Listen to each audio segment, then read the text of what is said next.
The Galactic Council called it precaution.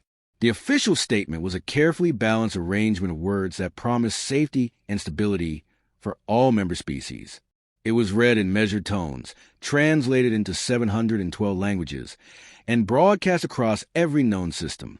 In those words, Earth was declared a Level 9 restricted zone. No travel in, no travel out, no cultural exchange, no trade except under Council supervision. Any ship caught violating the ruling would be impounded, its crew detained, and its planetary docking rights revoked. The Council claimed the decision was unanimous. The reaction across the galaxy was mixed. Some species nodded in quiet agreement, convinced this was the only sensible measure when dealing with a death world civilization. Others questioned the necessity. A few called it outright fear-mongering. No one denied that Earth's reputation was unusual. Records of its climate biosphere and dominant species showed a level of environmental hostility unmatched by almost any other inhabited planet. But in restricting it, the Council did something they hadn't anticipated. They turned Earth into a forbidden mystery. And mysteries have a way of drawing attention. At the Interstellar Academy of Higher Learning, the announcement became an instant topic of discussion. In the lecture halls of xenobiology, professors projected images of Earth's landscapes, detailing its violent weather cycles, seismic instability, predatory megafauna, and microbial hazards. They explained how humans had evolved under constant environmental pressure, developing redundant organs, fast-healing tissue, and a resistance to a staggering range of toxins. They described how humans had mastered fire, learned to manipulate their surroundings, and turned the most dangerous corners of their world into thriving settlements. Every point was intended to underscore why Earth was off limits. The intended effect was to warn. The actual effect was fascination. In one such lecture, a cluster of alien cadets leaned forward in their seats, eyes fixed on the rotating globe of Earth. They were supposed to be writing notes about the lethality ratings of various biomes. Instead, they were imagining themselves standing there. One cadet whispered to another, wondering how it felt to breathe an atmosphere thick with oxygen, to feel gravity pulling at their limbs more heavily than their own world, to taste water unfiltered by atmospheric processors. When the professor listed examples of Earth's wildlife, bears, crocodiles, sharks, snakes, and insects so toxic a drop of their venom could kill, a ripple of excitement moved through the group. Danger wasn't a deterrent. It was a challenge. Elsewhere, far from the Academy's lecture halls, a human sat in a neutral zone station bar, listening to a translated news broadcast. The man was a former diplomat, long since retired. His career ending the day Earth was voted into isolation. He remembered what it had been like before, the cautious opening of borders, the first alien visitors walking through human cities, the tentative handshakes that turned into trade agreements. Now all of that was gone. Official channels were closed. Human art, music, and literature were contraband. Off-worlders could only glimpse humanity through smuggled media files, black market broadcasts, or rare first-hand accounts. The diplomat nursed his drink and thought about how the ban had backfired. For every species that saw Earth as a danger, there were twice as many that now saw it as an adventure they were being denied. Those whispers spread fast. In the marketplaces of independent worlds, merchants claimed to know someone who'd been there. Stories were traded alongside exotic goods. One alien, broad-shouldered and scaled, swore they'd once tasted a human dish so full of chemical heat it felt like swallowing fire. Yet they craved it for months after. Another described walking the streets of a human city, chaotic, loud, and impossibly alive, where strangers greeted like old friends and every corner held something unpredictable.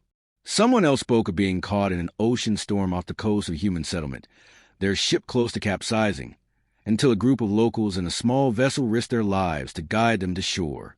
None of these stories were part of the Council's official record. That was part of their appeal. The more the Council insisted Earth was too dangerous, the more the tales of alien visitors painted a different picture. Yes, it was dangerous, but it was also exhilarating, vibrant, and full of a kind of life that most worlds had never known. Within the Academy, the group of cadets who'd sat in that xenobiology lecture found themselves talking about Earth more and more. They looked up old expedition logs. They watched grainy footage of Earth's wildlife. They studied maps, memorized city layouts, even learned fragments of human languages, from bootleg recordings. One of them, a young avian named Kether, pointed out that danger ratings were a council invention, and that the very species making those ratings had never survived conditions anywhere near Earth's. Another, a lanky biped named Hurek, admitted he was tired of safe, sterile environments. He wanted to see a place that wasn't tamed. What began as idle curiosity hardened into intent. Outside the academy, there were ways to get to Earth if you were willing to pay the right people. The band had created a profitable black market. Discreet human intermediaries, fixers, specialized in moving travelers past inspections, guiding them through jump points, and landing them in remote regions where council patrols rarely ventured. Finding a fixer wasn't easy, but it wasn't impossible. And when the cadets found one, they didn't hesitate. The fixer was human, wiry, and dressed in weather clothes that had seen dozens of worlds. They didn't waste time with introductions. "You're looking to go where you shouldn't," they said flatly. "It's expensive, and you won't be the same when you come back." That's not a warning. That's a promise. The cadets pooled their resources. Payment was made in untraceable credits. Over the next days, the plan came together. The fixer would guide them through unmonitored routes, bypass official ports, and land them somewhere isolated. From there, they'd travel under human supervision, see what they came to see, and leave before any patrols noticed. The risk of being caught was high. The penalty was severe. None of them cared. As the day of departure neared, the group's conversations shifted from wonder to logistics. They discussed breathable atmosphere tolerances, muscle strain under higher gravity, and how to handle wildlife encounters without provoking attacks. The fixer gave them blunt advice. You can't prepare for everything Earth throws at you. The only way to survive is to adapt as you go. That's what humans do. That's why we're still here. When the time came, they boarded a small, unmarked transport. The stars stretched and blurred as they left the safety of their known routes, crossing into territory the Council had tried to make invisible. Somewhere ahead, beyond every warning they'd ever been given, lay the planet that had been banned, feared, and mythologized. The cadets leaned forward in their seats, watching as their navigation readouts began to mark the final approach. The fixer checked their instruments, muttering under their breath. The ship dropped from faster-than-light travel into a stretch of space that didn't appear on official charts.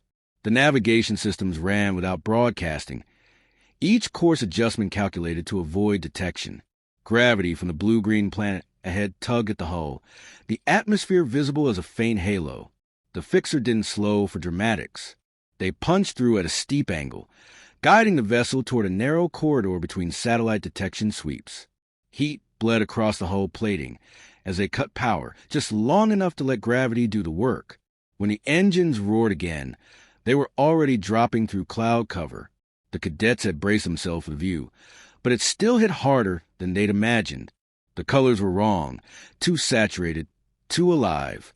The greens of the forest were deeper, the blues of the oceans brighter. Light refracted off rivers and lakes like molten metal. The clouds above and below seemed alive, shifting and reforming as if they had moods. Gravity was heavier here, each breath thicker, but instead of feeling suffocating, it carried a strange vitality. It was the first planet they'd ever set foot on where they didn't feel like visitors in a sterile replica of life. Here, life was everywhere, and it didn't care about their presence. The landing site was nothing more than a rough strip of dirt carved out of dense vegetation. The air hit them like a physical blow when the ramp dropped, rich, humid, carrying scents they couldn't identify. The fixer handed out compact respirators, but didn't insist they use them. "You'll adjust," they said, "or you won't." None of the cadets put theirs on. The first breath was sharp, the second easier. The third felt like it sank all the way into their bones. They moved quickly into the cover of the surrounding terrain. The fixer kept their pace steady, their eyes constantly scanning for movement. A shadow passed overhead, enormous wings cutting across the sun, but it was gone before any of the cadets could identify it. Insects hummed, some no larger than a fingertip, others big enough to feel the air shift as they passed. The ground underfoot was uneven, damp in places, and full of hidden roots waiting to trip the unprepared. Every sound was sharper here, from the crunch of their boots to the distant splash of water. By the time they reached the edge of the first settlement, The cadets had already begun to understand why Earth's danger rating was what it was. The human settlement wasn't walled or shielded. It was open, as if daring the world to come at it. Structures of metal, wood, and composite stood together without uniformity. Smoke curled from chimneys. Laughter carried over the air. A group of children chased each other through the dusty street, their movements quick and fearless. The cadets expected fear or suspicion at their presence. Instead, they were greeted with nods, curious glances, and the kind of casual wave one might give a neighbor. Inside the settlement, life moved at a speed the cadets weren't prepared for. Transactions happened without bargaining. People spoke loudly, laughed often, and moved with a confidence that came from living in a place that didn't forgive mistakes. The fixer guided them to a food stand and handed each of them something wrapped in thin paper. Eat! They obeyed without question. The food was hot, layered with flavors that triggered instincts they didn't know they had. It was sharp, salty, sweet, and carried a heat that built until it felt like their blood was on fire. The sensation was alarming at first, but it faded into a rush of energy that left them almost giddy. They didn't linger. The fixer led them out toward a wide expanse of grassland. It looked calm at first, but the cadets noticed movement in the distance. Herds of animals grazed under the open sky, their size intimidating. Birds moved in synchronized arcs overhead. A sudden gust carried the smell of rain before the sky shifted. Clouds gathered with unnatural speed, turning from white to dark gray. The wind rose, flattening the grass in waves. The fixer pushed them toward a cluster of trees. The storm hit before they made it halfway. Rain hammered down, driven by wind strong enough to make them lean into it. Lightning split the sky, followed almost instantly by the crack of thunder that rattled their bones. The cadets had been taught to seek shelter in such conditions, but the fixer only pulled his hood up and kept walking. Water ran in sheets across the ground, pooling into fast-moving currents. By the time they reached the trees, the cadets were soaked through, their clothes heavy, their hands numb. The fixer glanced at them. Welcome to Earth. This is a mild one. The storm passed as quickly as it had arrived, leaving behind a sky scrubbed clean and a world glistening with fresh water. Steam rose from the ground in places. Insects emerged to feed, and the air smelled sharper. The cadets found themselves grinning, without knowing why. The fixer didn't comment. Instead, they led the group to the edge of a river. The current was fast, the water so clear they could see fish darting between rocks. Across the water, a human group was hauling a damaged boat toward shore. Without hesitation, others from the settlement waded in, fighting the current to help. No one seemed to be giving orders, yet everyone moved with precision. They stayed the night in a human dwelling. Not luxurious, but warm, with a constant undercurrent of conversation and laughter. The cadets tried to ask about the storm, but their hosts treated it as something unremarkable. Instead, the humans asked questions about their visitors' worlds, their cultures, their daily lives. The curiosity was genuine, and the cadets realized that while the council saw humans as unpredictable to humans, everyone else was just another mystery to be solved. The next day, the fixer took them into terrain even more hostile. Dense forest gave way to rocky slopes, then to a plateau where the wind was strong enough to stagger them. The air was thinner, colder, but the view stretched for hundreds of kilometers in every direction. In the distance, a predator moved, long-limbed, for thick against the wind. The fixer identified it in a single word, but the cadets were too focused on the way it turned its head toward them, unafraid. They asked if it was dangerous. The fixer's answer was simple. Everything here is dangerous. That's why it's worth it. Later, while crossing a narrow trail cut into the rock, a sudden tremor shook the ground. Dust and loose stones fell away into the void below. The cadets froze. The fixer didn't.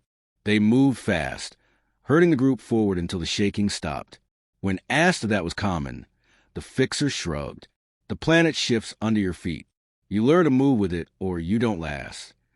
The days blurred into a series of moments that stuck in the cadets' minds. A farmer repairing a fence despite the risk of an oncoming storm. A child climbing a tree to rescue a trapped animal. A group of humans pulling an injured stranger to safety without a word about who they were or where they came from. Every encounter chipped away at the warnings of cadets had been raised on. The danger was real, but it wasn't the whole truth. This wasn't a planet that bred recklessness. It was a planet that demanded awareness, adaptability, and a willingness to act. The alert came before they were halfway to the jump point. Galactic enforcement had entered the system, broadcasting warning for all ships to submit to inspection. The fixer didn't change course. They dropped deeper into the planet's shadow, using the gravity well of a nearby moon to mask their trail. The cadets felt the tension in every movement, the silence inside the cabin broken only by the faint hum of the engines. Twice, sensor pings brushed the ship's hull, each one a reminder that capture was only a miscalculation away. When they finally broke atmosphere, it wasn't to leave but to dive again. The fixer took them down toward a dense urban sprawl on the far side of the planet, a place so full of movement and noise that tracking anyone was impossible. They touched down in an industrial sector, slipping into the chaos of loading docks and cargo haulers. The cadets didn't need to be told to keep moving. Within minutes, they were inside a human safe house, a narrow, dim space filled with a low murmur of conversation. No one asked who they were. No one questioned why they were there.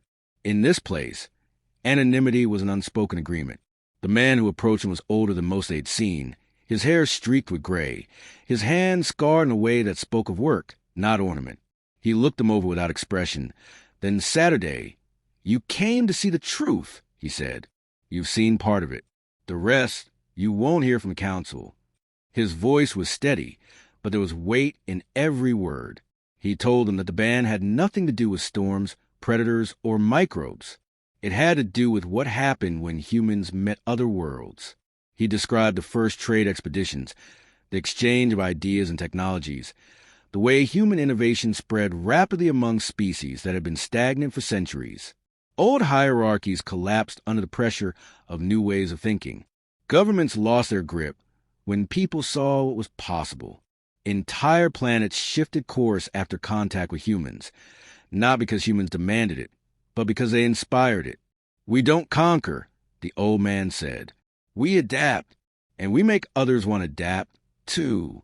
The council feared that more than any weapon. The cadets listened in silence. It fit with what they had seen. Every human they'd met moved with a kind of certainty, a refusal to yield to circumstance. In environments that should have been overwhelming, they found solutions. Faced with danger, they acted. Faced with change, they didn't just survive it, they drove it forward. The old man leaned forward. "The council couldn't contain that without cutting us off. So they did, and they called it safety." Hurek asked if the ban would ever end. The old man shook his head. "Not until enough of you have seen what they don't want you to see. Not until curiosity outweighs fear." His eyes sharpened. "And you've seen it now. That means the ban is weaker than it was yesterday." The fixer returned with word that enforcement patrols had moved closer.